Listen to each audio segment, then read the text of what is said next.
अस्सलाम वालेकुम। धरती टीवी न्यूज़ सां गॾु मां फौज़ एजाज़। हेडलाइन सां वठी हिते वाक़िआ आगाह कंदासीं। लखी गुलाम शाह खां नाज़रीन, लखी गुलाम शाह में अगवा थियल 2 ॻोठाणा राजूनी कोशिशुनि ज़रिए 8 लख रुपया भुंग भरे आज़ाद थी विया आहिनि।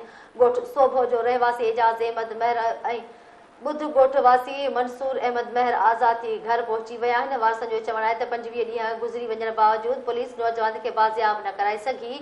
राजूनी कोशिशुनि सां 8 लख रुपया भुंग भरे मुग़विन खे आज़ाद करायो वियो आहे। हिकु भेरो ॿीहर ख़बर मूंखे लखी गुलाम शाह खां ॾींदासीं।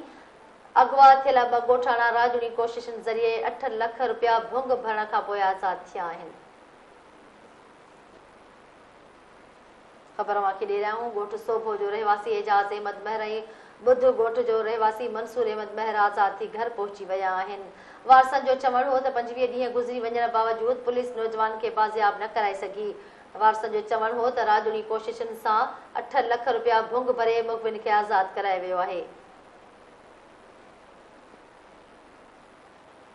नासिन वाक़िआ आगाह कई पिया। लखी गुलाम शाह खां अगवा थियल 2 ॻोठाणा राजूनी कोशिशुनि ज़रिए बाज़ियाब थी घर पहुची विया आहिनि। 8 लख रुपया भुंग भरे नौजवाननि खे आज़ाद करायो वियो आहे। ॻोठ सोभो जो रहवासी एजाज़ अहमद महर ऐं ॿुध ॻोठ वासी मंसूर अहमद महर खे आज़ाद करायो वियो आहे।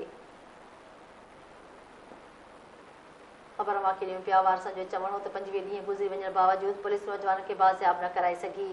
राजूनी कोशिशुनि ज़रिए 8 लख रुपया भुंग भरे मुग़विन खे आज़ाद करायो वियो आहे।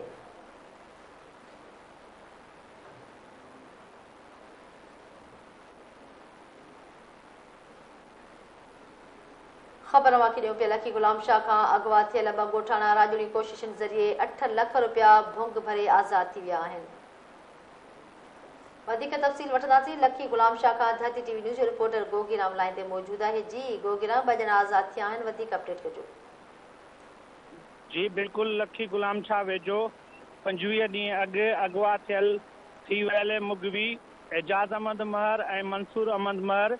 एजाज़ अहमद महर सोभो ॻोठ वासी ऐं मंसूर अहमद महर जेको आहे ॿुध ॻोठ वासी जेको आहे धाड़ेलनि वटि राजूनी कोशिशुनि बाद जेको आहे 8 लख भुंगो भरे बाज़ियाब थी घर पहुची विया आहिनि। घर में पहुचण ते घर भातियुनि में ख़ुशी जी लहर छाइजी वई आहे। ॿिए तरफ़ मुग़वी एजाज़ अहमद महर ॿुधायो त धाड़ेलनि असांखे हितां अगवा करे कचे में पंधु खणी विया। जेके 2 ॾींहंनि में असां कचे जे इलाइक़े तेगाणी जे कचे वारे ॿेले में पहुतासीं, जिते 24 कलाकनि में 1 टाइम जे मानी ॾींदा हुया, 1 मानी ॾींदा हुया ऐं 1 गिलास पाणी पीअण जो ॾींदा हुया।